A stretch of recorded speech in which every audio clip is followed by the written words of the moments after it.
You ask Tiger to solve. This deals with linear equations with one unknown.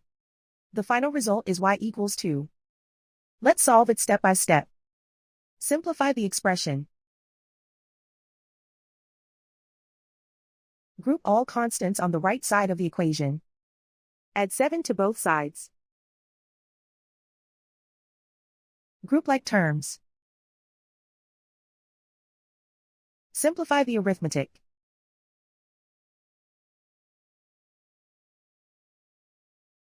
Isolate the y. Divide both sides by 5. Simplify the fraction. Find the greatest common factor of the numerator and denominator.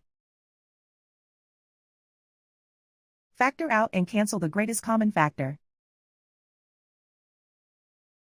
And so the final result is y equals 2.